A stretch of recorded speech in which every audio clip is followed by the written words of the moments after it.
Misteria, ya volvimos. Estuve perdido un tiempo con trabajo, con cosas pendientes, pero ya regresé, ya regresamos. Regresó tu nuevo podcast favorito, Colonia Los Álamos, y hoy vamos a hablar de una serie que a mí me marcó mucho cuando niño. Supongo que la ponían en Cuba como para motivar a las personas, a los niños a que fueran policías, o sea, para mostrarles como que ser policía es algo cool, pero bueno, ser policía y ser forense son cosas bastante diferentes.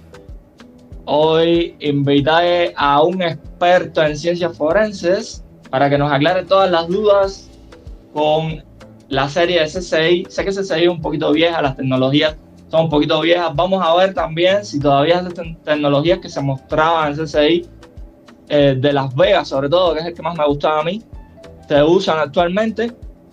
Y para, como les mencioné, hablarnos de ciencias forenses y aclararnos todas las dudas que le puedan surgir a un neófito relacionadas con este tema, tenemos a el doctor Ezra Michelet García Romero, que es químico clínico, doctor en neurociencia y director de la firma forense Bioperitus. ¿Cómo está, doctor? ¿Cómo se siente? Hola, mucho gusto. Por fin nos podemos ver de frente aquí y podemos grabar. Pues aquí muy emocionado, un poco nervioso por la grabación, pero bien. Usted tranquilo, usted tranquilo. Sí, ya nos conocíamos por WhatsApp hace un tiempito, ¿no? Hace como unos meses. Qué bueno que lo Sí, veo aquí. Le agradezco mucho. Le agradezco mucho que usted haya aceptado la invitación. Y ya sabe, estás aquí en tu nuevo podcast favorito, Colonia Los Álamos. Como siempre les digo, no importa si te gusta Coldplay, no importa si te gusta Green Day. Aquí lo que vienes es aprender. Vamos con la intro.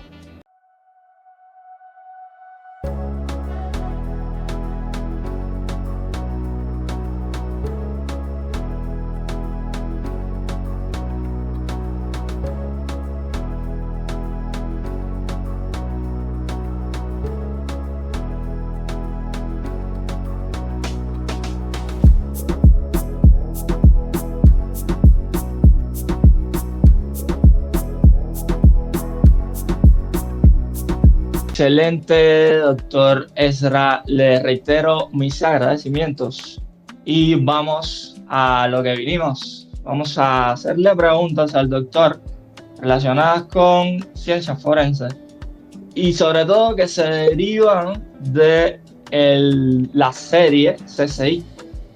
Pero como siempre hago en todos los episodios, vamos a empezar por conceptos más generales para después entender conceptos más complejos. La primera pregunta es, ¿cuál es el rol de un forense?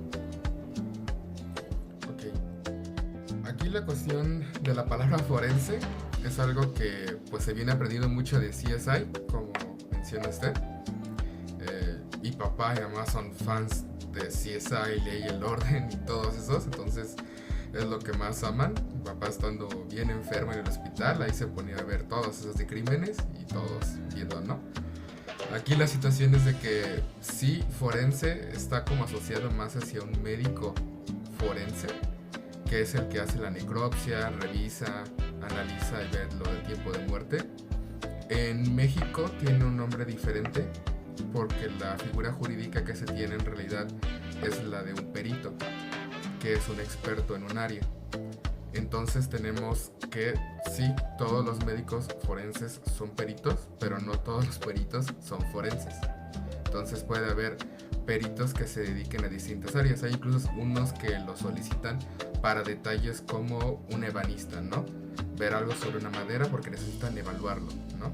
Luego hay muy específicos que se encargan, por ejemplo, de cuestiones de logística y todos esos son peritos, no necesariamente se van a hacer lo forense. El Código Nacional de Procedimientos Penales establece que sí tienen que tener un título y establece unas pautas de que deben ser expertos y que tienen que tener van a dar lo que es un dictamen, que es el escrito oficial, y otro van a dar su presentación oral, que sería en el juzgado. Esos dos componentes es lo que realmente hace un perito, ¿okay? Y de ahí El Código Nacional de Procedimientos Penales también dice que van a tener que ser sujetos a contrainterrogatorio, es decir, un abogado o alguien experto les puede hacer preguntas sobre cuáles son sus títulos, cuál es su experiencia y sobre su metodología y resultados, porque también hay un protocolo de cómo deben llevar a cabo los peritos todo el proceso. Entonces, eso sería lo más cercano a lo que tenemos realmente en la figura forense que se ve de modo estadounidense. También había que recalcar algo interesante, que en lo que es en México está dividido. Se puede ver que, por ejemplo, hay peritos que son de la fiscalía, los que te están acusando, y hay otros peritos que son los que vienen del Poder Judicial. Se divide precisamente para que el Poder Judicial pueda hacer cualquier investigación sin que sea el mismo el que te está atacando. En cambio en Estados Unidos no es así. En Estados Unidos el mismo que te está atacando es el mismo que hace la investigación. En México no se permite eso. Y hay un tercero, que es donde operamos más nosotros, que son peritos privados, que se llaman perito de parte. Estos somos precisamente expertos, sí se está contemplado precisamente para que la defensa, si no está de acuerdo con lo que dice el Poder Judicial, pues precisamente se pueda defender de otra forma, ¿no? Oh, la verdad, no me esperaba que me diera esta respuesta y me surgen varias preguntas. La primera es, entonces Grison, el de CCI Las Vegas, sería un perito en México. Sí. Ok, ahora me gustaría que hablara de esto de la separación de poderes, porque me parece que es algo muy interesante y que muchas personas no obvian, o sea, no tienen en cuenta durante toda su vida, no saben qué cosa es la separación de poderes. Ahora, según entendí, quien hace la investigación, o sea, Grison, sería parte de la policía. Sí, ¿Estoy bien hasta ahí? Sí. De la fiscalía. Ok. Y entonces, hay otros peritos que forman parte de la justicia, o sea, los tribunales. Sí, del Poder Judicial. Ok. ¿Ambos investigan en paralelo? ¿O cómo es el proceso? A veces investigan en paralelo, a veces investiga solamente uno. Depende mucho del caso. Por decir, tengo un cliente, ese sí puedo hablar un poquito más. En este caso, la mujer le está acusando a él de violencia, ¿no? Y entonces la fiscalía dice, oye, Poder Judicial, ¿puedes mandarme a un psicólogo y a una psiquiatra autorizados por ti para que le hagan una evaluación a esta mujer? Hacen la evaluación y hacen su valoración y ven que en realidad la mujer es quien lo golpea, la mujer tiene problemas de personalidad limítrofe y eso es lo que le entregan. ¿Okay? Ya será decisión del juez o no. Spoiler alert, en este caso no le hicieron caso al Poder Judicial porque dijeron que no, el culpable es él y entonces desecharon lo que dijo el Poder Judicial, ¿no? Entonces así sí puede manejar, pero es una forma de contrarrestar, de que todo esté pues del mismo lado, ¿no? Que la fiscalía que lo está acusando busque sus propios psicólogos y psiquiatras, hagan su propia evaluación y digan, no, pues el culpable sí es él, ¿no? Es una forma de mantenerlo. No siempre funciona, porque pues siempre hay fallas, ¿no? Pero un poquito para dar contexto. Ok, excelente. Y entonces me dijo que hay un tercer tipo de peritos, que serían como, vamos a decir, los que trabajan fuera de una institución del Estado, algo así, ¿entendí? Sí. El perito de parte es justamente uno que es privado, que sería el que vengo manejando y venimos manejando yo peritos en la empresa. Nosotros podemos tanto trabajar para la Fiscalía, Poder Judicial o para Defensa. Aquí lo que tienen que tener claras las personas, porque luego nos contactan pensando que los vamos a defender sin importar qué.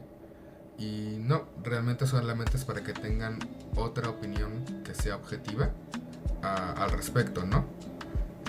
Obviamente sí tratamos de darle un poco de atención hacia los puntos que les interesan, que es como un, oye, pero yo necesito que, por ejemplo, este caso que te mencionaba este chico, necesito que, como desecharon el de la psiquiatra y la psiquiatra ya dijo que tenía esto, por pequeños detalles que igual y cuento más al rato para no ser tan denso esto, me dice, necesito una evaluación aparte que me respalde y que vuelva a retomar el tema de que esta chica se lesionaba a sí misma, ¿no? Ella se aventó contra la pared, se golpeó y se lastimó, ¿no?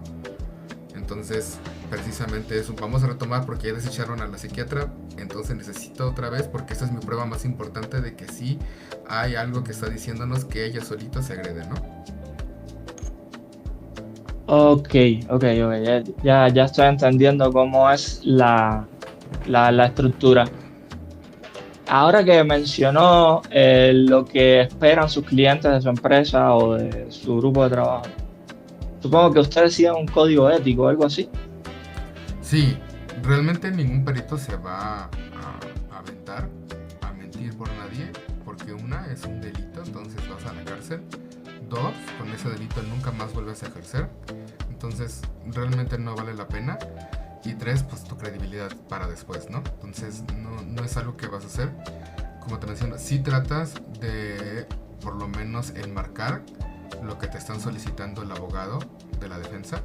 En ese caso, hay otras veces donde sí nos contacta la fiscalía, porque precisamente dicen, no, si tengo especialistas, por ejemplo, que son MVZ, médico veterinario zootecnista, para un caso de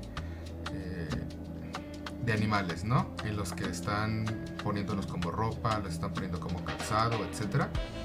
Y dicen, sí, me lograron identificar más o menos qué género es, pero necesito que me identifiquen la especie porque dependiendo de las leyes va a ser la sanción que le toca a esta persona, ¿no?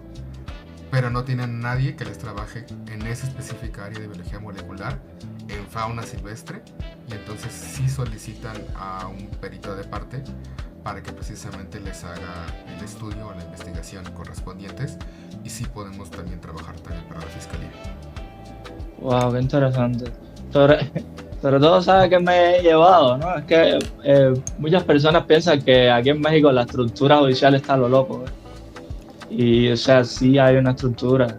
O sea, que funciona o no, bueno, imagínese usted, pero sí hay una estructura que está pensada y me ha mencionado que es hasta superior en efectos de separación de poderes a la que hay en Estados Unidos. Súper interesante. Ahora, quisiera preguntarle sobre específicamente lo que hacen en CCI los forenses. Vamos a hablar ya del término perito. O sea, un perito, si trabajara en CCI, si CCI fuera la vida real, resolviera el caso prácticamente. ¿Eso pasa así? ¿O no necesariamente es así? ¿O en un alto porcentaje es así? ¿Qué experiencia tiene usted al respecto? Eh, Realmente no, o sea, va a ser muy... Van a pasar como 6 personas o 7 personas para un caso sencillo que estuvieron involucrados, probablemente 6 o 7 peritos, porque está el perito que está en dactiloscopía, grafoscopía, el genetista, químico, toxicólogo, psicólogo, psiquiatra, en mi caso neurología de la conducta, el informático, que es uno de los que más les gusta o les llama la atención a las personas. Hay muchísimos que pueden pasar. Justo por eso muchas personas deben de saber que hay muchas especialidades y muchos peritos, y que puedes contratar a tu perito de parte, porque muchos luego ya llegan y pues su caso ya está en que ya estuvieron en amparo como 3 veces, ¿no? Y llegan y es como de oye, tengo evidencia de informática que dice que un familiar no era culpable, ¿no? Y así de sí, pero pues es que la evidencia se presenta al inicio de un caso y ya no lo puedes meter tan fácilmente. Sí hay formas de hacerlo, pero incluso no todos los abogados están tan conscientes de ella, como son las supravenientes, pruebas supravenientes. Ya es cuando pasó un tiempo y es como evidencia nueva que acabas de encontrar.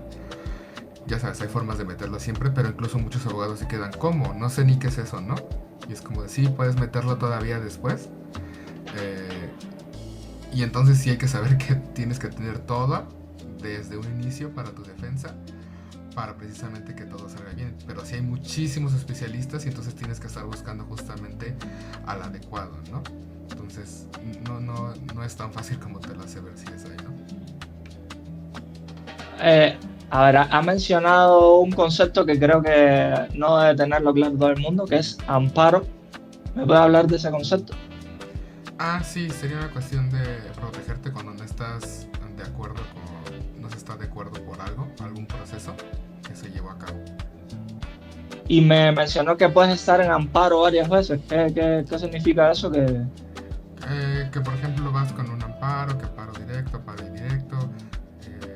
Ya es un poquito más terminología de abogados y no me quiero meter en camisa de once varas porque capaz me regañan. Pero, o sea, sí están esas figuras y muchos luego utilizan todas o se gastan todas. Me ha tocado que llegan ya de las últimas, que es reconocimiento de esencia. O sea, cuando ya falló todo, vas con el reconocimiento de esencia, que es como volver a empezar todo de nuevo. Pero es bien difícil ganarlo, o sea, muy, muy, muy difícil. Y pues ya que lleguen con nosotros es como no sabían, por ejemplo, ni siquiera que existía un perito informático, ¿no? Pensaban que todo lo hacía del lado fiscalía o el poder judicial y que, por ejemplo, que solicitaron psicólogo, que siguieron psiquiatra, decir sí, pero tenías que haber pedido un informático no aparte de tu lado que precisamente mostrara lo que tú querías que mostraran, ¿no?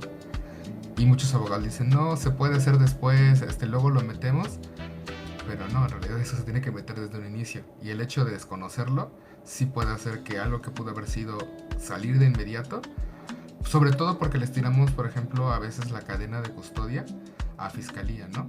Que igual después hablamos un poquito más de eso, que es el inicio, ¿no? De cómo se mantuvo la evidencia y la trazabilidad. Si nos hablan enseguida, a veces decimos, oye, fiscalía, no me estás guardando las cosas, tú me dijiste que es un CD, pero es un DVD, la grabación. Entonces, si es un CD o es un DVD, el hecho de que no me digas cuál es, ya con eso me estás mintiendo. Y entonces la evidencia por la que metiste a mi cliente no tiene absolutamente ningún significado. Entonces tienes que dejarlo ir inmediatamente. En cambio, si llegan después de eso, va a ser no, pues ahora sácalo después de eso. Ya van a pasar como 6 hasta 12 años, ¿no? Entonces sí es muchísima la diferencia el no conocer ese hecho. A ver, qué interesante. Ahora, me surgen varias preguntas, eh, pero es que quiero avanzar en las que tengo. A ver, vamos con las que tengo y si surge de nuevo el tema, le pregunto de eso. Eh, sobre el protocolo que sigue cuando se encuentran una escena del crimen. Y ahora me doy cuenta que creo que no estoy tomando en cuenta que hay diferentes tipos de escenas del crimen, algo así.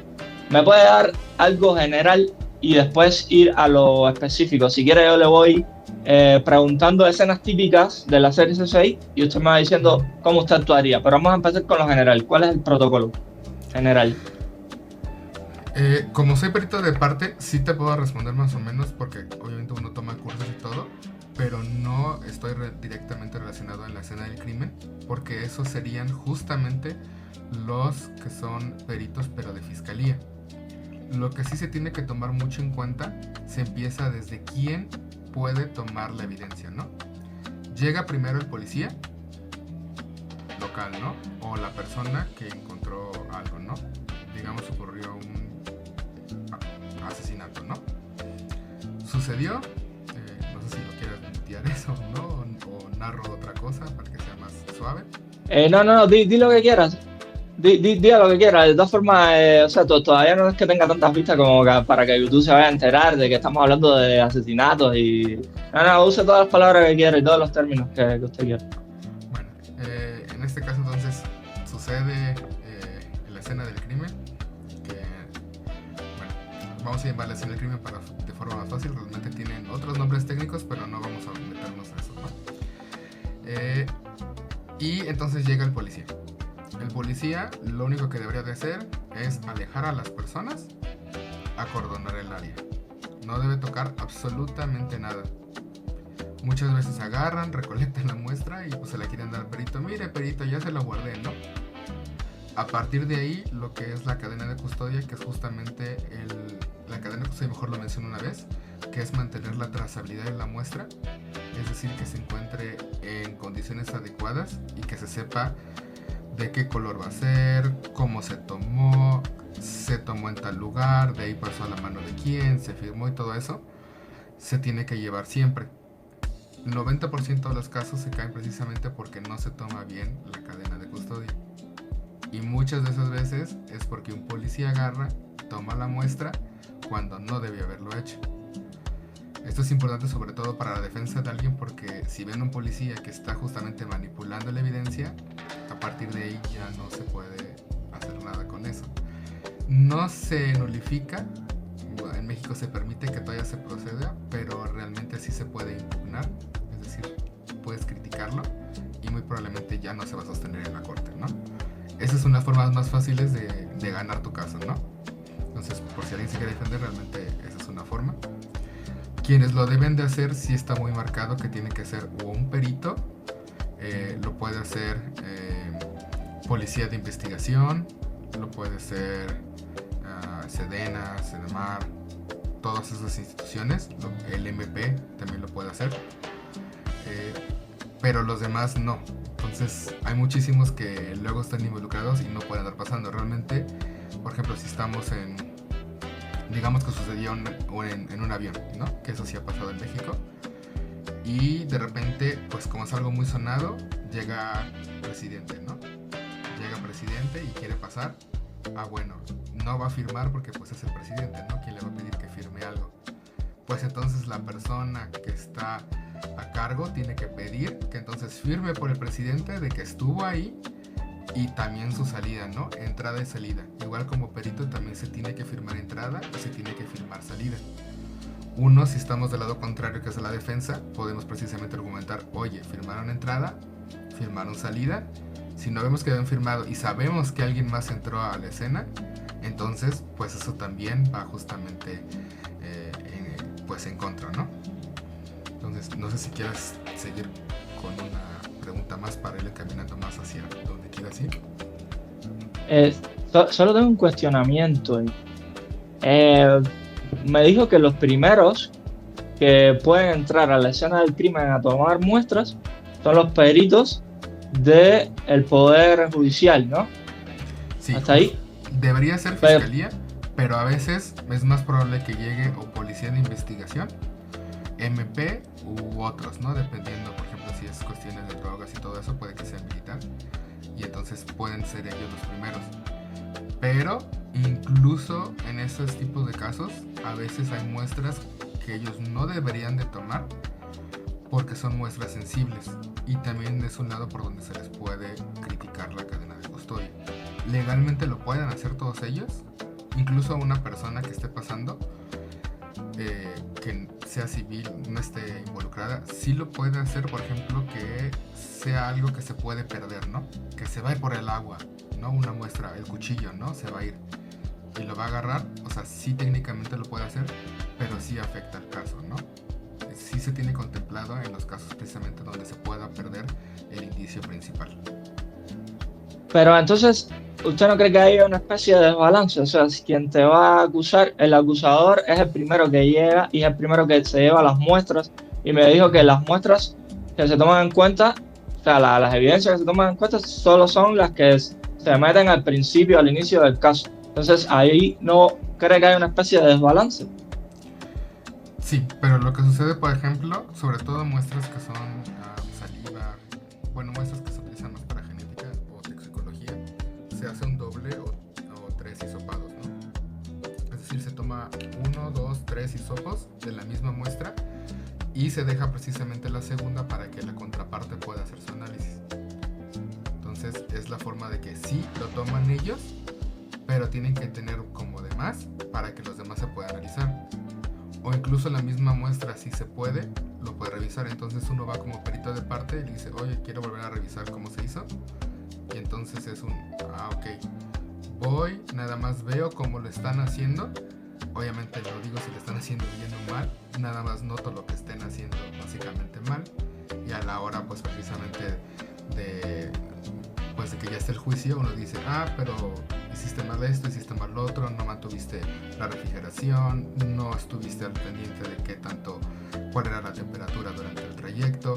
Entonces todo eso se va revisando, o si se pide que se vaya hacia nuestro laboratorio o a otro laboratorio. Entonces también estamos al pendiente de cómo se lleva todo el proceso, y muchas veces nada más es de quedarse viendo y estar anotando, ¿no? Entonces me quedo viendo, me quedo anotando, shalala. Entonces, sí, sí son los primeros en tomar la muestra, pero todavía hay parte del proceso, como que todavía no se inicia todo, ¿no? Hasta que todo se empiece, pero sí hay precisamente que tener en cuenta que ahí es donde tienes que contratar a tu perito de parte para que te esté defendiendo desde ese momento lo más rápido posible. No es, oye, ya tiene la muestra, ya lo están moviendo y todo, porque sí ha tocado que incluso pues es un poquito sucio y de repente le meten como muestra de DNA del que creen que es el acusado ahí a la tela, ¿no? Pero así muy evidente, ¿no? Y es como sí, pero así no venía la tela, ¿no? O sea, esta ni siquiera es la tela que me estás diciendo, ¿no? Entonces sí es importante tenerlas desde el inicio. Entonces, la figura del perito de parte o la defensa en general tiene que tener acceso a todas las muestras y todas las pruebas que existan del acusador, ¿no? Del Tribunal de Justicia, ¿no? Sí, Okay. Ok, pero ustedes no pueden entrar a tomar muestras o sí pueden. No deberíamos de poder tomar muestras. Sí hay instancias en las que se puede hacer, pero está muy difícil que toque algo así porque aunque te contraten no vas a llegar en 2 horas, ¿no? O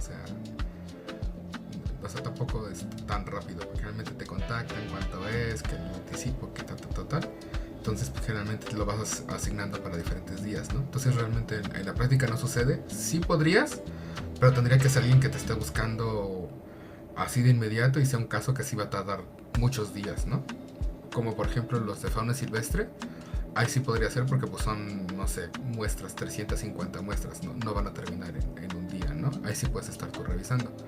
Pero pues la contraparte tampoco te va a contratar porque va a ser ¿para qué voy a gastar si yo sé que soy culpable, ¿no? Entonces, por lo general las personas que son culpables va a ser muy raro que te contraten porque nadie gasta dinero sabiendo que pues van a perder, ¿no? Y te están contratando para que pierdas. A veces lo hacen, pero con la creencia de que por darte más dinero tú vas a ceder, ¿no? Pero pues, como te dije, no pasa así. O sea, nadie arriesga pues su trabajo por eso.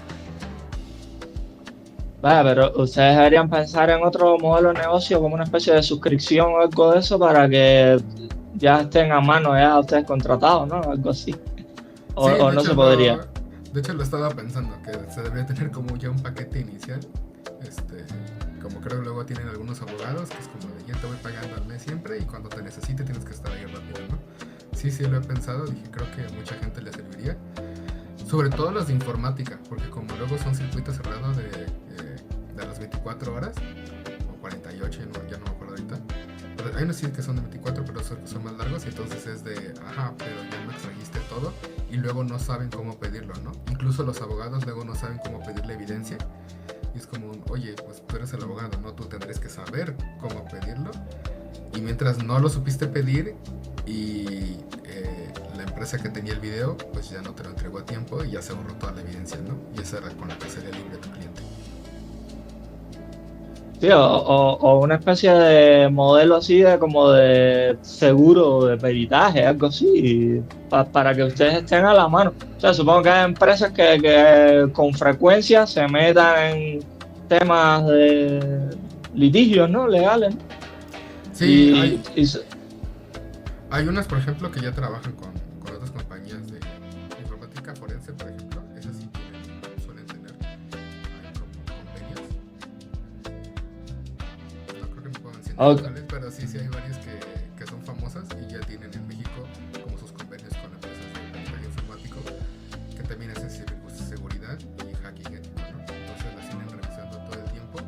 Igual si uno de sus trabajadores pues está haciendo cosas que no debería, pues ya desde antes obviamente los están vigilando y es como de nada más están guardando evidencia para que cuando sea el día que la empresa diga, ¿sabes qué? Ya es hora de correrlo, ya le quitamos todo y de esa forma pues no les pueden decir nada, ¿no? Es como tenemos toda la evidencia y ahora vamos a proceder penalmente, ¿no? Eso sí me ha tocado verlo. Y ahora me viene a la mente también de que hemos estado hablando de que, o sea, sí, empresas grandes con recursos pueden contratar esos servicios, pero el ciudadano de pie está completamente desprotegido en contra de las instituciones judiciales, ¿no? sea, en ese caso, ¿cómo funciona? O sea, si yo no tengo para pagar un perito, ¿cómo hago? Curiosamente, creo que sale más barato pagar un perito a lo que sería estar pagando el hecho de estar en la cárcel. Muchos no saben lo que es estar en la cárcel y ver, por ejemplo, si he asistido yo con clientes porque me lo han pedido, como de pues, llamas de amigos, ¿no? A veces te lo piden llamas de favor. Y pues ves que al inicio pues son como 40 personas en un cuarto de 4x4, ¿no? Duermen parados, ¿no? Y si quieres mejorar tus condiciones, pues ya sabes, hay que pagar un poquito más para que ya no sean 40, ya sean 20, ¿no? Un poquito más para que sean 10, y así hasta que sean 2. Y pues eso, o sea, me ha tocado personas que venden su casa, que no tenían dinero, pero terminan gastando como 3 millones de pesos en unos 6 meses, ¿no?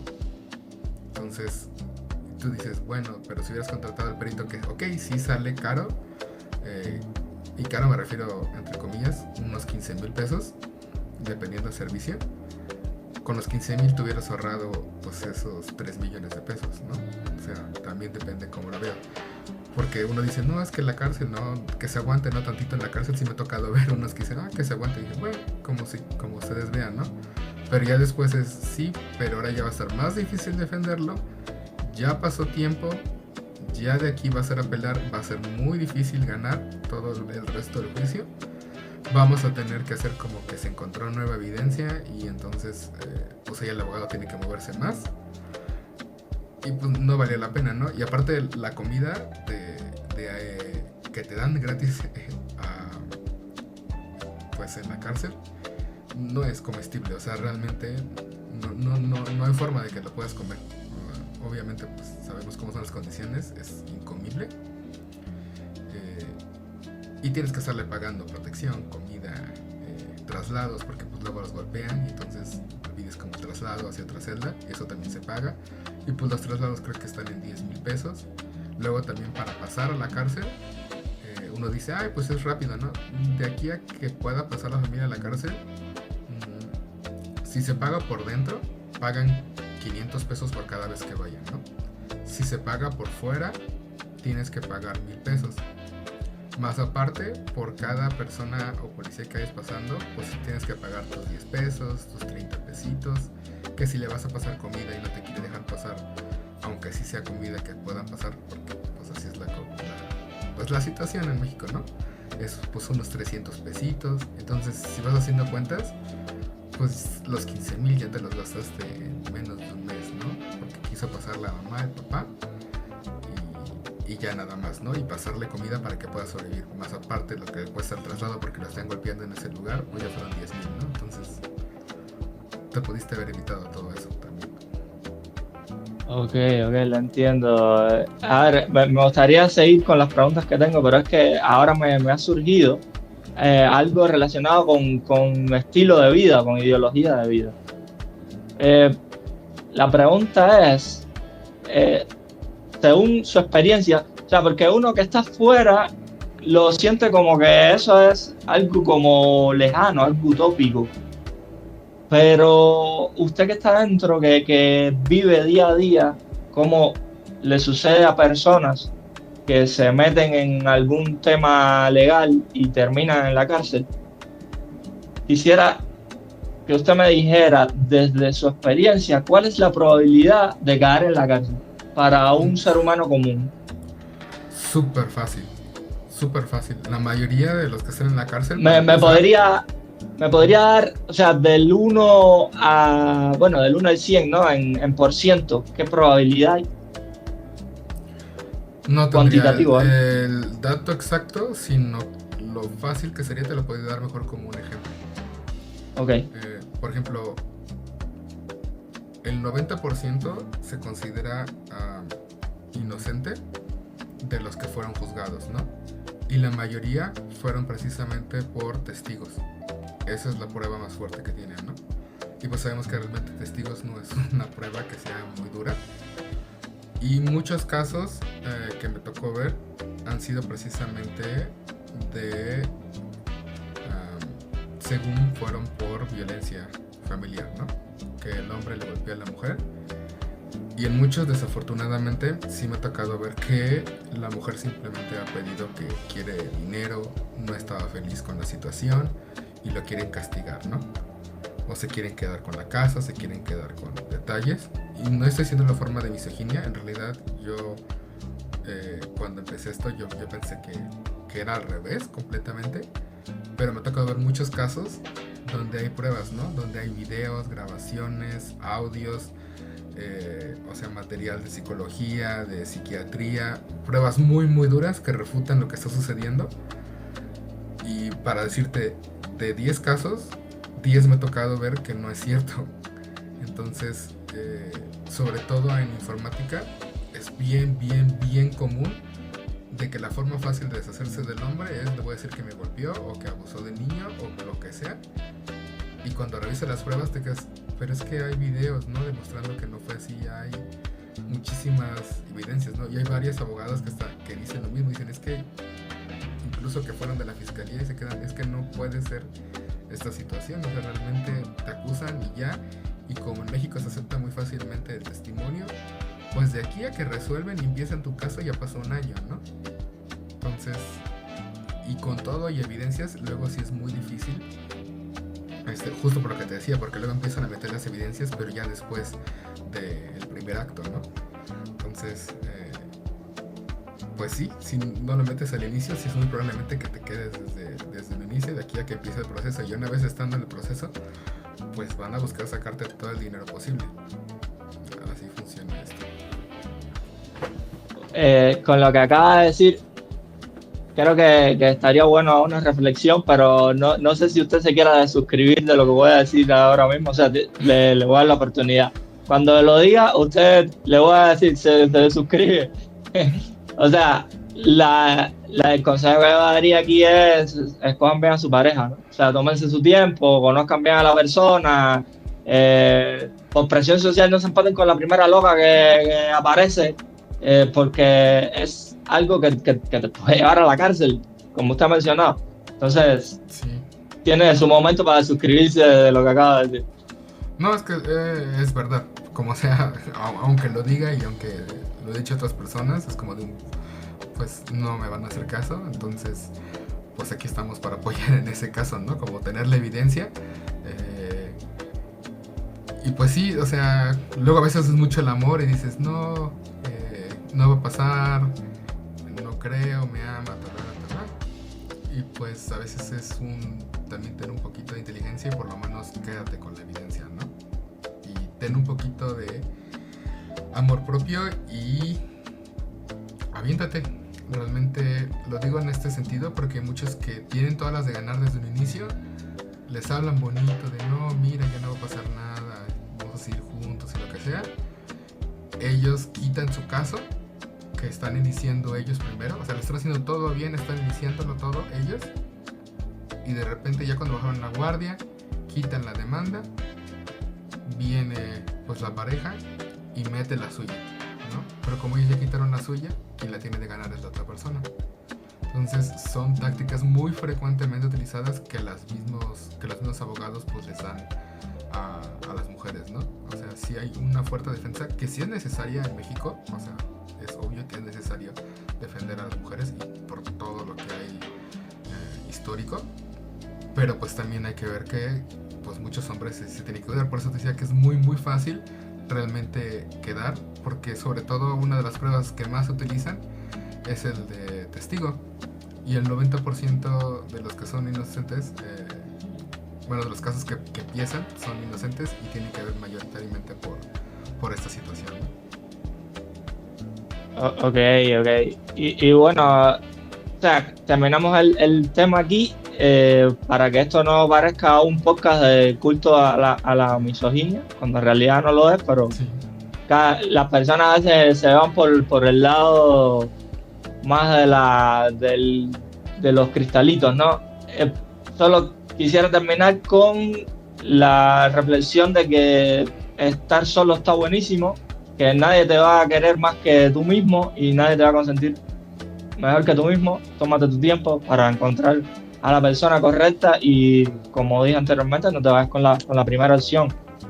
Sí, incluso si no funciona así, pues también es cuestión de por lo menos saber, ¿no? Que también tienes una defensa que te puede apoyar, hazla a tiempo, ¿no? Y también eso te puede pasar, porque a todo el mundo le puede pasar que de repente no se cega, ¿no? Es común en todos, pero pues también saber que pues, te puedes defender. Hay formas de hacerlo y se puede hacer desde el inicio, ¿no? Entonces, pues, el conocimiento es poder, ¿no? Ok, y lo otro que ha quedado claro es que si vas a contratar un perito, hágalo desde el principio. Sí, Creo que es importante justamente. recalcar eso. Mencionó que hay pruebas más duras que otras, y eso no lo sabía. Y me parece que este podcast va a ser de preguntas que se me van ocurriendo en el momento, porque las que tengo, las que le envié, no le he preguntado ninguna. A ver, pruebas más fuertes que otras, las puede ordenar e ir mencionando entre las categorías o entre los niveles de dureza o de fortaleza o de potencia, algo así, no sé cómo será la escala, cuáles entran o me va poniendo por favor ejemplos de cada una de las que entran en cada uno de los niveles. Sí, es que realmente pruebas fuertes, es decir, porque eso es más una cuestión como intuitiva.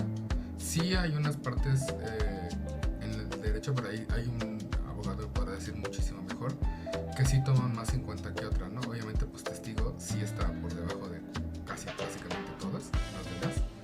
Y cualquiera que sea conciencia que sea de perito, precisamente todas ellas se toman arriba de. Pero dependiendo la materia, por ejemplo, se me acaba de ocurrir, en lo que es juicio oral mercantil, es decir, te hackearon tu dinero, ¿no?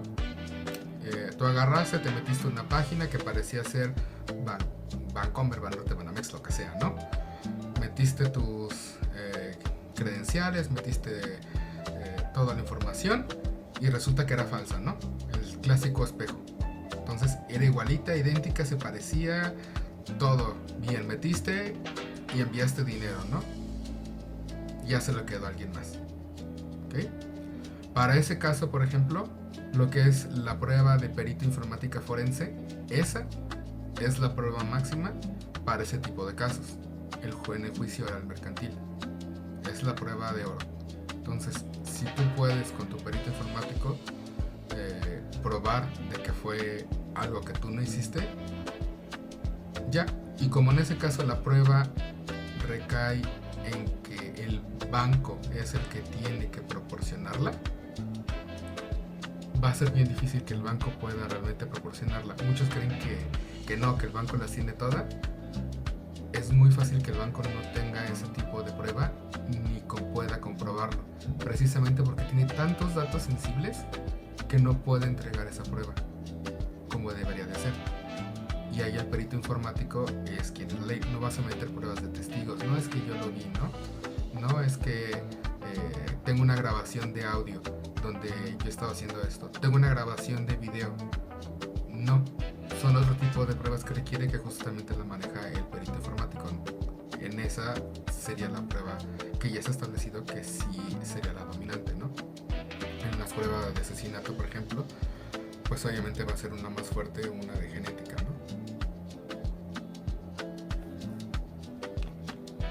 Ok, creo que eso ha quedado bastante claro. Ahora me gustaría hablar de el protocolo que debe seguir el ciudadano común al encontrarse en una escena del crimen. Que todos pensamos que no es muy probable que nos pase, como mismo caer en la cárcel, pero siempre hay que estar preparado, ¿verdad? Le tengo Sí. 3 situaciones.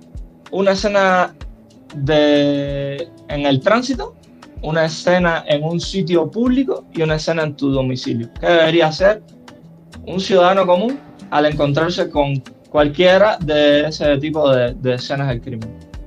Okay. Tránsito, te puedo decir un poquito menos porque no manejo tanto al área de tránsito como tal, sé un poquito, pero más, por ejemplo, si son cuestiones de que sí hubo alguien que falleció, en ese caso no, en todos en realidad no tocas la escena del crimen.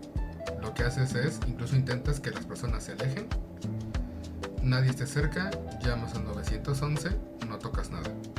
Es como de un que nadie se acerque, no que voy a auxiliarlo y ya está obviamente falleció, es como no te acerques. Si ves que está en problemas, sería justificable, lo mejor sería aún así, legalmente, que no te acerques, no le hagas nada. Si es un accidente de tráfico en donde nada más hubo golpes, en la Ciudad de México por lo menos, sí puedes mover para despejar la circulación. No es igual en todos los estados. En Ciudad de México sí tienes que apartarte y dejar que todos los demás circulen en lo que llegan. Pero fuera de eso, básicamente es un muévete del lugar y no dejes que nadie se acerque, llamas al 911. O sea, nadie que ande curioseando, tal. Lo que sí también agradecerían todos sería que tuvieras justamente los datos, que fueras documentando la hora, el lugar, lo que sucedió. En lo que llega al 911, tú estás anotando toda la información. Ahora, ¿Puedes grabar? Iba a mencionar, como para los de informática forense, sí se recomienda que se tome fotos y videos, pero no fotos con mucho detalle hacia la persona, ¿okay? Que se vea lo ensangrentado, que se está muriendo, todo ese tipo de detalles no, sino más bien alrededor de la zona, lo que puedas, porque aparte de la grabación, tal vez muchos no lo sepan, pero en las fotos, por ejemplo, se graban los metadatos, y dentro de los metadatos muchas veces se guarda la localización GPS. Entonces, con la localización GPS, pues podemos decir exactamente. Dicen, luego me ha tocado ver varios casos justamente de que es que le tomé foto, pero no se ve esto, no se ve nada, esas no sirven, ¿no? Y eso no, pero tantito, le tomamos los metadatos y pues en los metadatos viene que exactamente estabas en la ubicación que decías que tenías que estar. En ese caso también sería una forma de constatar de, hey, yo estuve aquí, sucedió a tal hora y sucedió con él en esta ubicación, ¿no? Entonces es un respaldo más de que fue como tú estás narrando los hechos. Perfecto. En el caso de un sitio público, o sea, que no sea en tránsito, sino vamos a decir en una plaza, un parque. La recomendación básicamente es igual para todos.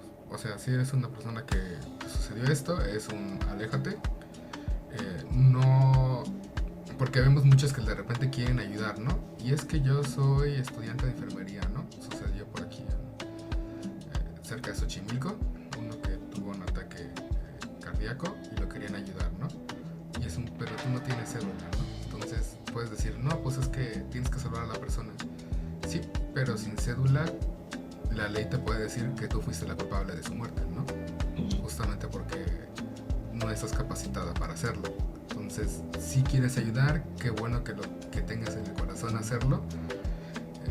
Puede que las personas te perdonen, pero si realmente alguien está enojado contigo de por qué te metiste, puedes ir a la cárcel. Entonces no te conviene quedarte ahí.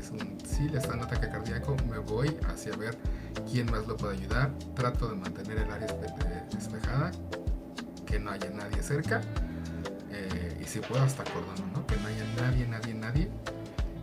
Como diciendo, sí se tiene que tratar de ayudar, y sí creo que por eso viene el debate, sobre todo para los gimnasios, que pues debería de haber personal capacitado y que tenga las herramientas adecuadas para poder hacerlo, porque pues es un espacio que pues es público, ¿no? Todos esos lugares deberían tener a alguien asignado precisamente para eso. Se supone que hay uno que tiene que estar asignado, no sé qué pasó ahí. Pero pues es la recomendación básica, que no te acerques. Por ejemplo, ha tocado luego que son de quemados y no es que le voy a poner agua, no es que le voy a poner aceite, le voy a poner tal y así. No eres médico, no estás capacitado, no eres paramédico. Si no tienes el título legalmente, es como si no tuvieras nada, ¿no? Es que estudié y estoy a punto de sacar mi título. No lo tienes, no te metas. La ley te está diciendo claramente que no puedes, no estás certificado para esa labor. Ya, sí, lo que es un poco duro ver cómo una persona se muere ahí sin hacer nada y que la ambulancia no llega, ¿no? Sí. Y en el caso de tu domicilio, o sea, porque no te puedes alejar, o sea, estás ahí, estás en tu casa, ¿qué haces en ese caso? Sí, en ese caso igual es un tratar de no... Muchos tienen la tendencia de tratar de acomodar las cosas.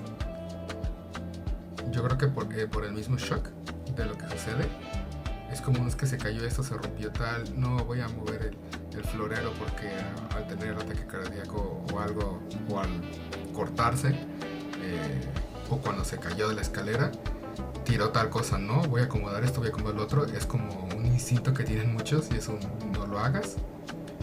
Es igual, es como un trata de mantenerte justamente alejado de la escena, no estar pisando. Se entiende, ahí se entiende más fácilmente que pudiste haber estado en contacto con la persona o que necesitas ver si está bien. Entonces ahí puede que te lo perdonen, pero siendo honesto, también depende quién te quede de la policía, ¿no? Entonces, si te toca alguien de la policía que dice, no, tú eres el culpable, pues también nos ha tocado casos, ¿no? Que la policía dice, no, tú fuiste el culpable, y se casaron con esa idea, y entonces van a ir contigo hasta el final, porque así lo decidieron. Entonces, sí, aún así es recomendable que trates de alejarte, sí llamar al 911, porque como sea, lo que te recomiendan los médicos siempre es no muevas a la persona, no la levantes, llama al 911. Esas son recomendaciones médicas básicas, ¿no? Es como de tal vez levantar brazos o levantar tal, dependiendo si hay sangrado, detener en esos casos, ¿no? Pero si es una lesión ya muy grave, pues sí es no hagas nada, no muevas, porque probablemente vas a hacer las cosas peor, ¿no? Ok, entonces en general, aléjate. No toques nada, llama al 911, está muy claro. Sí, y permite Quiero ir con la... todos ven fuera, ¿sí? y guardar datos. Ok, perfecto. La siguiente pregunta viene por el tema de que Grison, el personaje principal, en mi opinión, de CSI Las Vegas, es entomólogo. Yo quiero saber, en la formación que tiene un perito, ¿tiene que saber de varias cosas o específicamente lo de una formación general y después supongo que haga especialidades o algo así? ¿Cómo es el proceso de formación de un perito? Sí, en realidad un perito puede venir de cualquier lado, cualquier licenciatura, maestría, doctorado, te va dando precisamente la autoridad, ya conforme vayas dando justamente lo que son los dictámenes y los juicios orales, son los que te van dando credibilidad y te va dando más fuerza en tus próximos juicios. Mientras más tengas, más te va dando, pero no es como que todos tengan tantas habilidades. Tal vez quien tenga más sería un criminalista, no es como tal necesariamente un perito especializado. El criminalista sí ve más los indicios, sí es el que más se puede meter justamente a la escena y empezar a ver las luces, a tal vez ver los polvos, a ver indicios, pero todos son indicios. Él no da un dictamen como tal, ¿okay? Nada más, por ejemplo, si empieza a ver que la luz se torna de tal color, entonces es, probablemente esto sea saliva, ¿no? Probablemente esto sean bacterias, probablemente esto sea DNA, la sangre probablemente fue así, y entonces ya el experto va a corroborar, ¿es saliva? No es saliva, ¿no? Porque hay kits que sí son confirmatorios, que te dicen, ok, esto es saliva, ¿no? O ok, esto sí puede contener DNA. Entonces realmente no es tan así que todos sepan de todo. Es bueno y es común que sí varios sepan de varias cosas. Por ejemplo, me ha tocado ver muchos que son peritos en genética que saben de toxicología, porque como tienen que ver luego con cuestiones de biología molecular y química o bioquímica, entonces sí están muy relacionados y sí les sirve, porque pues luego tienen que ver detalles como de probablemente hubo una cuestión aquí de drogas y pasó esto, pasó lo otro, y aparte pues vamos a corroborar el DNA de los que estuvo involucrado, ¿no? Entonces sí es común y sería deseable, porque pues luego pues cada quien quiere hacer su trabajo. Por ejemplo, de dactiloscopía, encontré una huella parcial, por ejemplo, y uno dice, qué padre, una huella, vale mucho, ¿no? Y así de, pues sí, pero una huella parcial no vale tanto como que llegara un genetista con un hisopo, agarra un pedazo de esa huella parcial que está medio embarrada y a ver si mejor tiene DNA, ¿no? Porque porque pues la huella, si no está completa, puede que no sirva de nada. Es muy difícil obtener una huella completa, pero pues cada quien verá su trabajo, ¿no? Entonces de repente el de dactiloscopía va a querer tener su huella porque pues dice, no, pues ya hice mi trabajo y aquí tengo. Y es un, ¿sabes qué? No, mejor podría agarrar ese pedazo de huella y decirle, oye genetista, mejor tú tómala, o el químico forense puede que la tome. Entonces tómala y llévala para que le hagamos mejor por DNA, ¿no? Sería más útil para el caso. Pero para hacer dactiloscopía, el de dactiloscopía tendría que saber que sí se puede hacer un touch DNA, ¿no?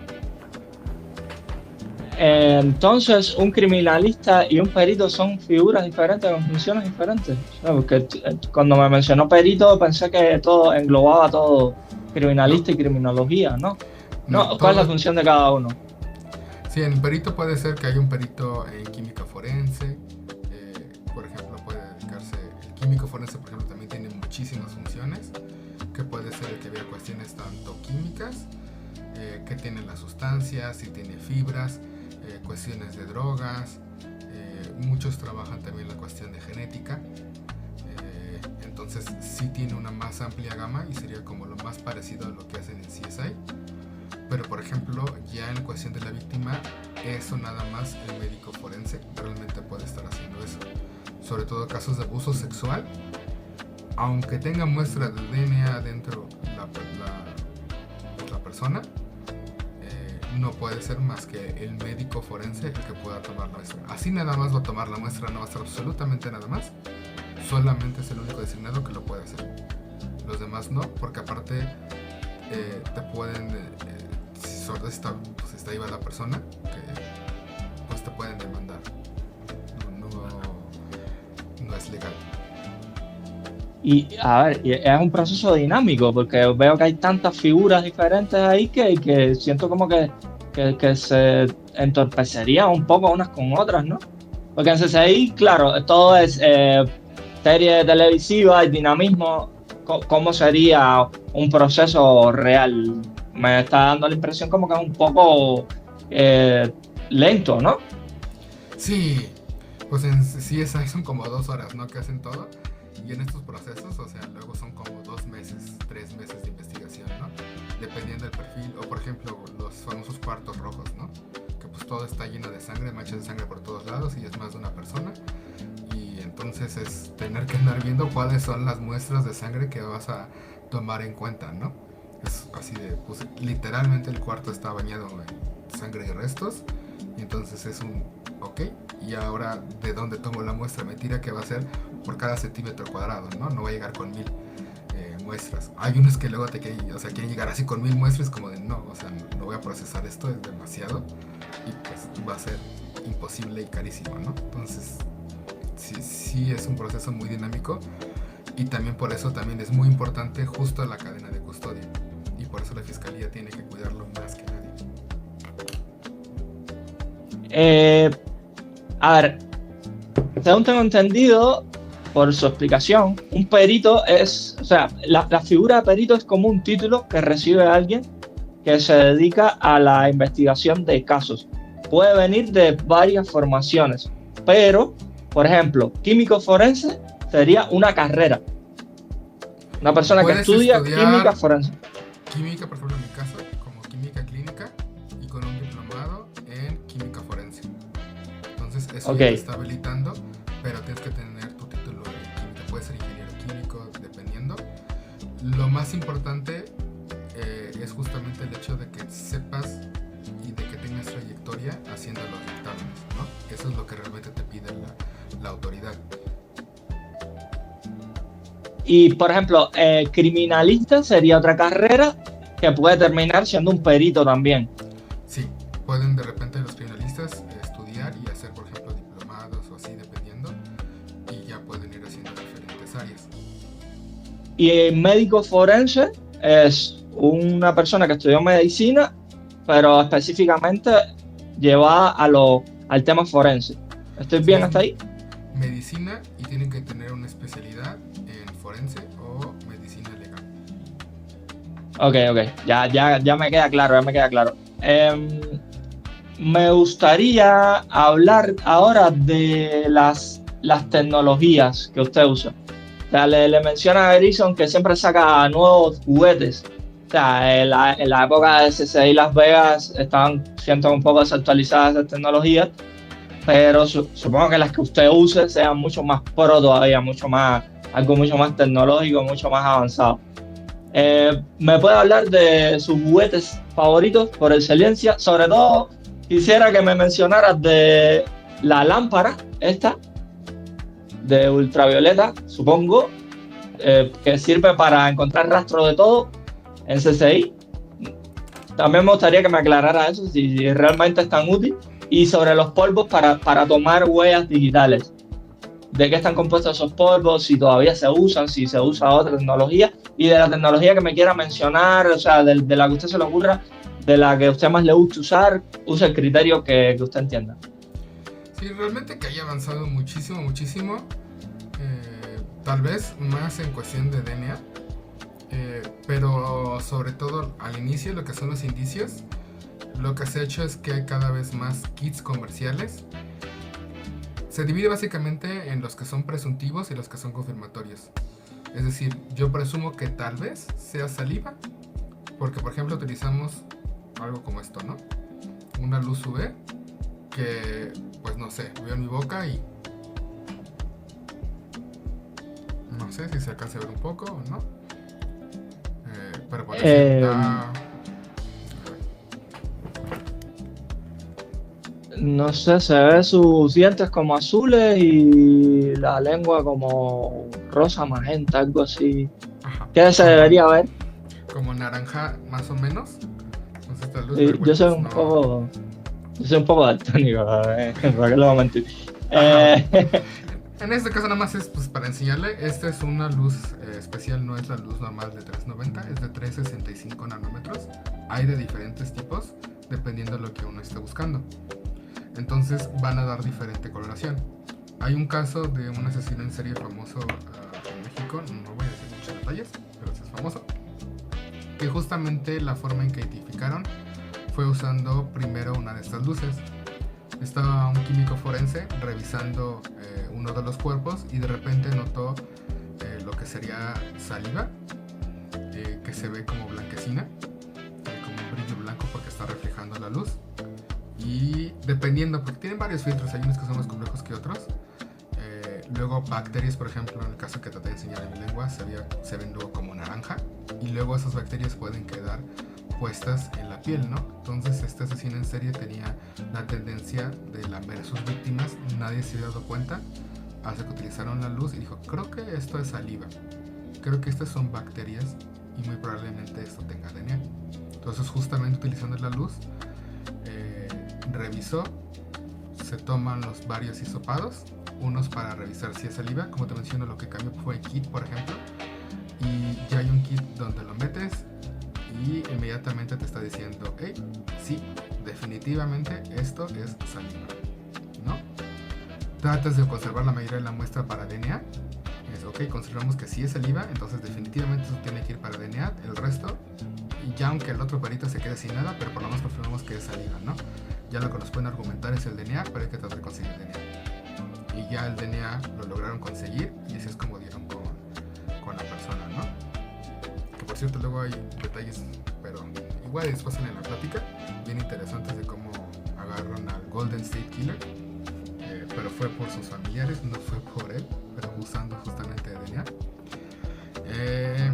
Y para regresar al tema, entonces sí hay muchas pruebas que son presuntivas, que son lo de la luz, los polvos, por ejemplo, que se utilizan, luminol, ninidrina actúa sobre los aminoácidos y con calor, y este tipo de luz, la que utilicé, 365 nanómetros, va a dar precisamente un color, y eso se puede ocupar por dactiloscopía precisamente para ver las huellas como se encuentran. Entonces es presuntivo hasta un punto y ya el proceso que le sigue serían las pruebas confirmatorias. En el caso de toxicología, por ejemplo, se cree que es una sustancia. Ya después de procesarla hay una vez más kits que ya son confirmatorios y otros que son ya que son los confirmatorios. ¿no? Que sería, por ejemplo, la cromatografía de gases. Ahí básicamente ya puedes encontrar pues todo lo que tiene, ¿no?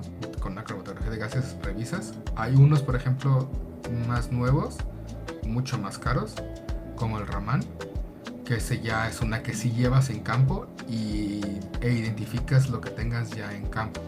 Está mucho más chico, pero obviamente es algo que pues en México no estoy seguro ni siquiera que Fiscalía lo tenga, ¿no? Porque apenas si tienen para luego cromatografía de gases y luego precisamente te están metiendo la prueba de hey, sí es tal droga, ¿no? Y es como, pero no te sirvió o estás compuesto tu cromatógrafo de gases, ¿no?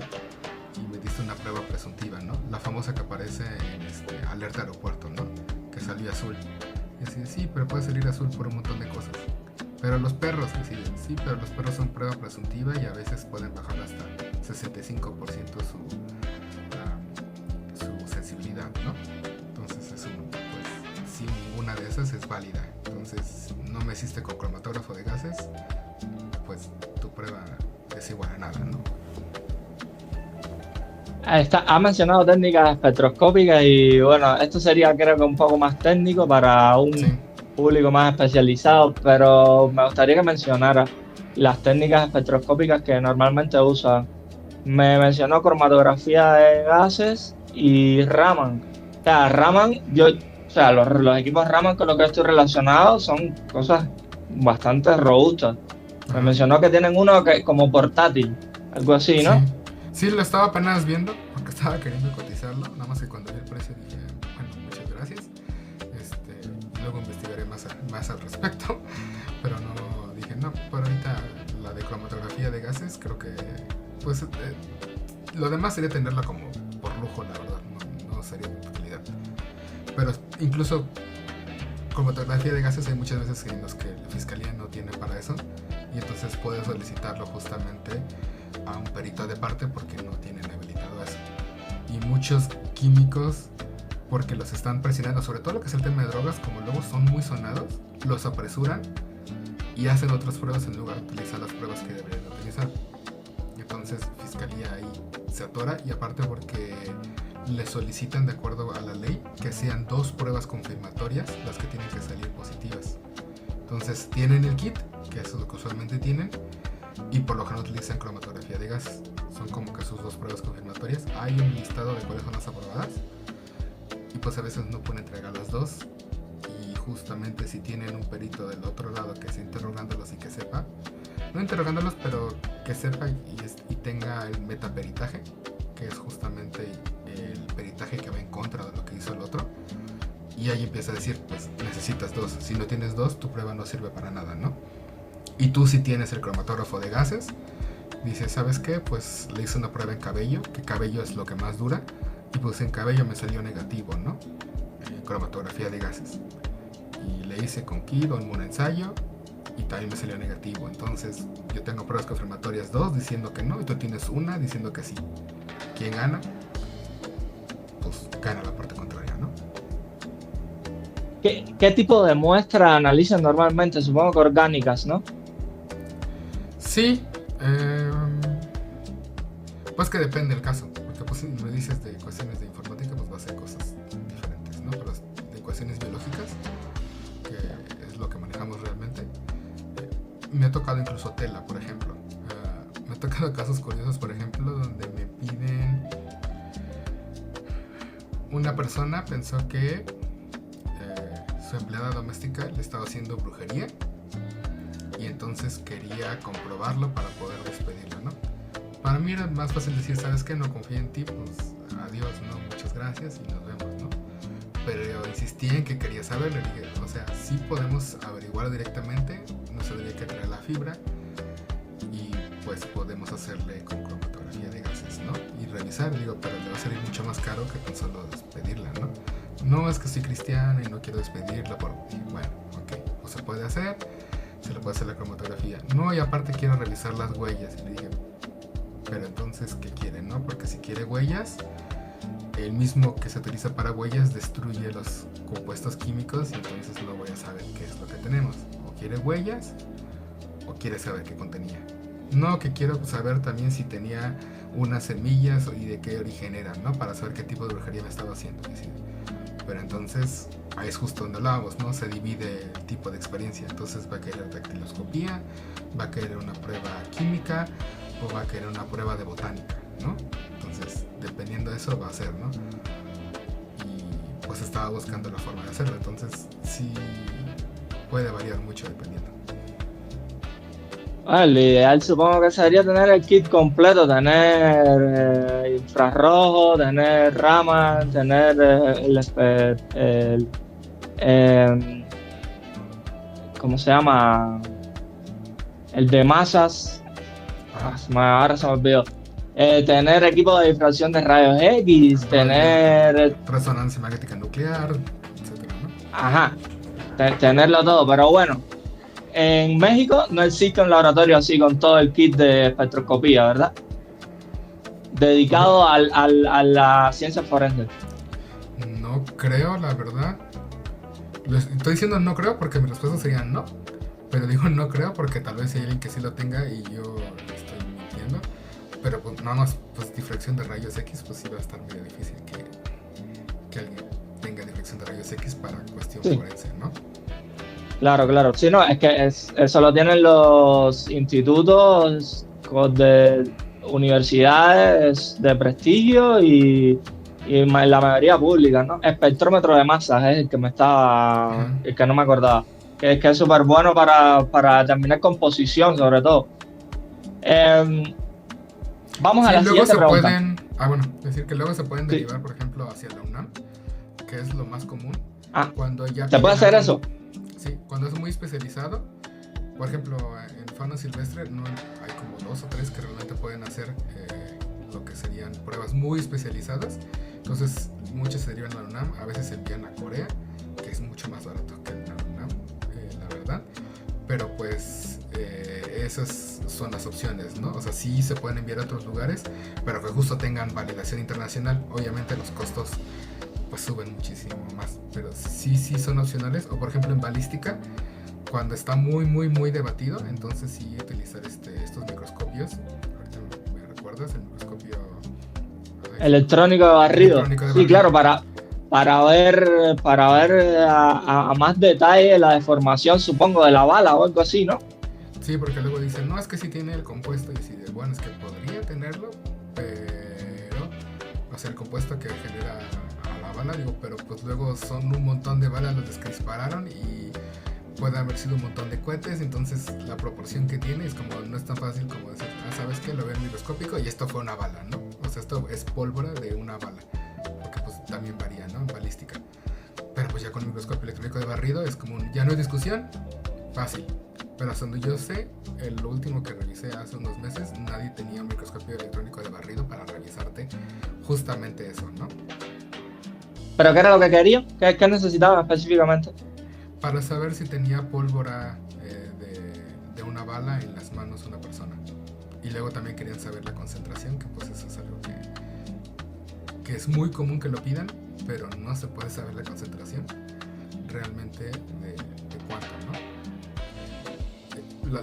La policía o fiscalía siempre quiere tener eso, pero no es algo que se pueda realmente obtener, la concentración. Y muchos químicos de fiscalía se ven obligados a decir, sí, la concentración fue tal, ¿no?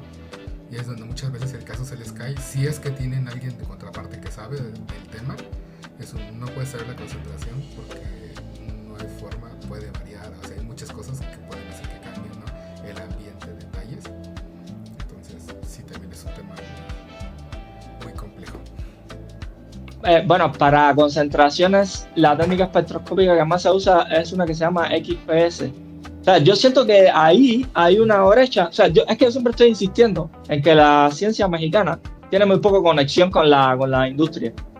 Y creo que ahí hay un camino abierto para que haya relación entre las instituciones que se dedican al tema forense y las instituciones científicas, que muchas tienen esos equipos y se dedican y tienen expertos en no sé, leer los espectros de Raman, leer los espectros infrarrojos, leer los... Más bien como la cromatografía de gases, a partir de ahí quieren tenerlo, ¿no? O con inmunoensayos o cosas así. Y es como, o sea, no vas a obtenerlo. O de otras pruebas químicas, es como no vas a obtenerlo a partir de ahí, ¿no? La concentración. O sea, sí sería mejor con otras pruebas como la resonancia magnética nuclear. Pero justamente, pues, Fiscalía no va a tener eso. Y ahí es donde, pues, la policía quiere tener eso. Bueno, la Fiscalía quiere tener eso y, pues, la Fiscalía, pues, no lo va a obtener con ese tipo de pruebas, ¿no? Sí debería haber una vinculación. O sea, la pregunta que tengo es un informe que le dé un científico o un experto en leer en espectroscopía, que le dé de una universidad, ese sería válido, sería una prueba válida. Sí, de hecho, pues, ellos pueden pedirlo, pero como ya tienen a su personal, también tienen su equipo que le compraron. Obviamente es deficiente porque pues no les dan todo lo que requieren. Y entonces pues de repente le están pidiendo concentración o cosas así, porque alguna vez vieron que alguien les dio concentración justamente. Y es como, pues sí, alguna vez les dieron concentración, pero no es algo que puedan estar haciendo cada ratito, ¿no? Lo mismo sucede con los casos de drogas, ¿no? Que tienen que estar haciendo confirmatorios. Y te digo que tienen que ser 2 y de repente, ay, pues ya no sirve el cromatógrafo de gases, ¿no? Se quedó sin color, etc. Pues, ¿qué haces, no? O te alcanza para unas 3 muestras, ¿no? Pues van a tener que ser los más significativos y ni modo. Sí, ese es otro tema, que tienes un límite de muestras, ¿no? Es un problema, pero es un problema científico que se podría ahí crear una vinculación importante y con un efecto social importante. Ya quisiera ir terminando. Quisiera que me hablara de su empresa. O sea, ya la ha mencionado, pero me gustaría que si tiene algo que le falte hablar sobre su empresa, que lo mencione. Y del caso o los casos que usted ha resuelto, o bueno, que han quedado abiertos, pues cualquiera que sea la resolución que a usted más le han marcado. Me gustaría que lo haga eso. Bueno, pues como lo he mencionado, hemos venido mencionando, pues vimos diferentes tipos de peritos, ¿no? Y pues en caso de mi empresa, que es Bioperitus, justamente somos peritos de parte. Tanto podemos trabajar como para Fiscalía, Poder Judicial, pero pues nuestro mayor enfoque es justamente en la defensa de las personas. Lo que tratamos de hacer es conectar con los expertos, que muchos expertos luego están buscando trabajo y saben hacer las cosas de una forma excelente, y queremos que esas personas que necesitan ayuda encuentren esos expertos que también están buscando una forma de hacer lo que les gusta, y pues apoyando a las personas, ¿no? Sí está muy padre, pues lo que a uno le gusta ejercer, ¿no? Eso es lo que uno quiere. A veces se tiene que mover un poquito hacia un área que uno no está acostumbrado, que es el peritaje, pero es lo que estamos tratando de hacer, ¿no? Tratar de justamente vincular todo el aspecto científico, el aspecto académico, y llevarlo hacia diferentes personas, porque incluso nos ha tocado ver con físicos, ¿no? Físicos que dices, no, pues ¿qué va a ser un físico en peritaje? Y luego son la clave esencial que me está hablando de cómo se ocupó un equipo médico de tal forma, y él fue el quien precisamente resolvió todo el asunto, ¿no? Un matemático, ¿no? De repente tienen sus fórmulas matemáticas y sacan unas cosas que te quedas, ¿no? De acuerdo con la evaluación en radiología, y viendo esto, viendo el otro, vemos cómo están las gráficas, y te puedo decir que esta es una copia, ¿no? Esta es una copia de la voz de tal persona, ¿no? No es la voz de la persona. O había una pared en medio, entonces no le pudo haber hecho nada. Ese es uno de los casos que me tocó, que precisamente dice, ¿sabes qué? De acuerdo con tal principio matemático, el sonido se escucha de esta forma, por lo tanto demostramos que había una puerta en medio de los dos, entonces en ese momento no lo pudo haber estado agrediendo, ¿no? Entonces si tratamos de hacer esa vinculación que dice, no, pues que ¿quién me ayuda? Si hay personas muy capacitadas, personas que les gusta mucho la ciencia y quieren ejercerlo, y Bioperitos es lo que trata de hacer, esa vinculación. Ahora, si en algún momento necesitan a alguien que tenga experiencia con materiales cerámicos o radiación ionizante, me buscan. Claro, no hay que uno que me digas Ok, porque no sabía, pero pues sí, la verdad sí. Siempre estamos tratando de hacer como esas conexiones. Nos ok. gusta mucho eso. A mí me encantaría resolver un caso, la verdad. Eh, Ahora, de el caso o los casos con el que usted ha interactuado, ¿qué más le ha marcado? Sí, ese estuve pensando varios. Es que hay unos que me interesarían mucho, pero no los puedo, yo creo que no puedo decir, porque como son activos, Dígalo, dígalo. Ah, no, ya no, no, entonces no. O sea, que han prescrito cosas así, ¿verdad? sí, más bien que no han prescrito, ese es el problema. Entonces que todavía están, la fiscalía los está tratando. Técnicamente no me hicieron firmar nada y no habría ningún problema, pero digo, sí, pero si se enojan, pues ya no va a haber más trabajo de eso. Pero hay uno que sí puedo mencionar, sí está activo, pero la familia me dio permiso de hablarlo, y es justo de este chico que había mencionado antes. Tienen ellos su hashtag JusticiaXVictor, ya lo pueden revisar si a alguien le interesa. Pero es justamente un caso donde la exnovia lo está golpeando a él, pero la novia es quien termina acosándolo, ¿no? Y ahí se ve que lo golpea, lo ataca con tijeras, lo patea y todo. Y es el mismo caso que les mencioné, que tiene psicóloga y psiquiatra. La fiscalía le pidieron que psicología y psiquiatría le hicieron un análisis. Psiquiatría dijo, ella tiene una cuestión limítrofe y ella tiende a autoagredirse, sobre todo cuando está estresada, y se golpeó en la cabeza.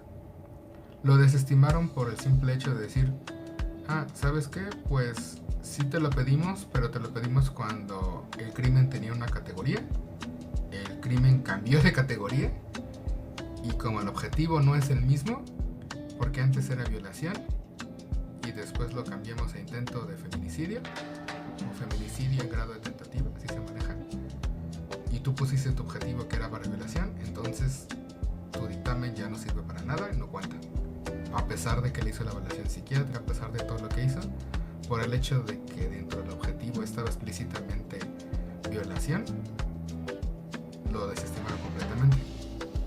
Y en este caso, que ya llegó justamente a lo que es el reconocimiento de inocencia, se puede retomar eso, pero desde la perspectiva de neurobiología de la conducta, es decir, qué la llevó a actuar.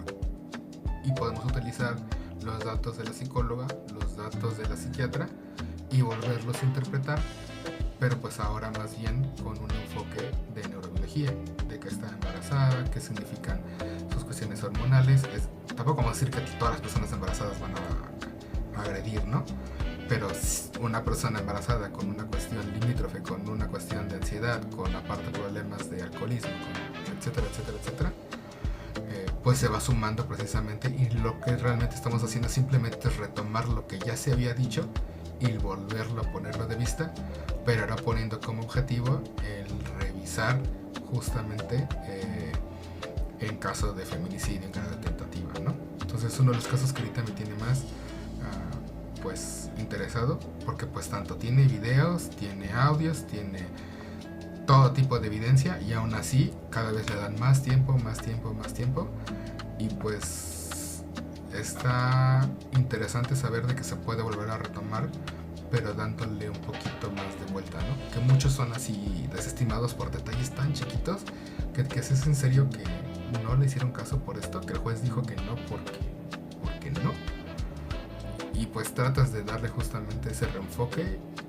y pues si ellos se van por tecnicismos, uno también se tiene que ir por tecnicismos.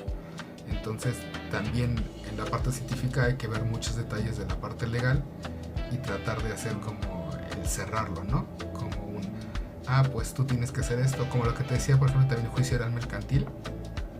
Los bancos son los que tienen carga probatoria, y entonces te dices, bueno, entonces compruébame lo que me estás diciendo, ¿no? Yo te puedo comprobar tal cosa, tú tienes que comprobarme lo contrario, y sé que no lo puedes hacer, ¿no? Y esos son casos que se ganan de forma muy fácil. Entonces tú también te vas por tecnicismos. Si se van a ir por tecnicismos, porque aunque estén separados fiscalía y lo que es poder judicial, sabemos que en la práctica la verdad es que están muy unidos. O sea, sí tienen su separación, pero a la vez están muy juntos. Y entonces si se van por tecnicismos, pues también nos vamos a ir por tecnicismos. Y a ver quién gana pues en tecnicismos, ¿no? Entonces eso es lo que uno trata de hacer, es juntar lo científico también con lo legal. Y por eso me gustó mucho, sobre todo ese caso, porque sí, tiene un montón de cosas y evidencia, y lo publican y lo ponen, y digo, wow, no, pues sí está muy, muy ruda la situación.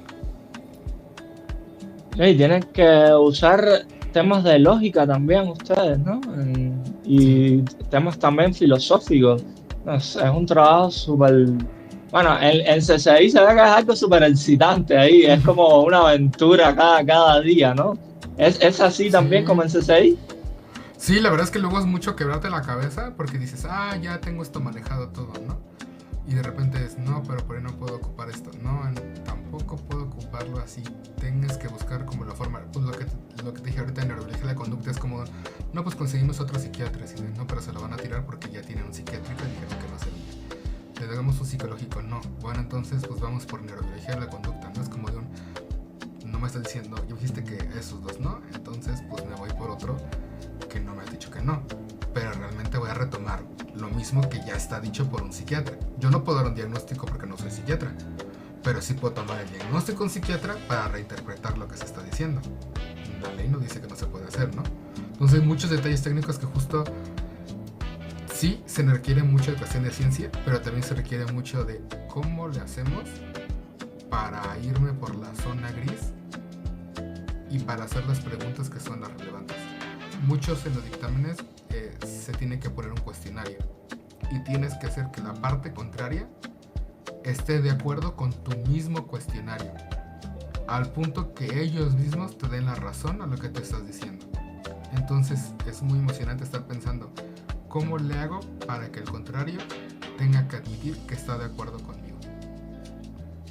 Y eso, el cuestionario es la parte más dura, más difícil, pero que si tú lo logras es como pues tengo que estar de acuerdo, ¿no?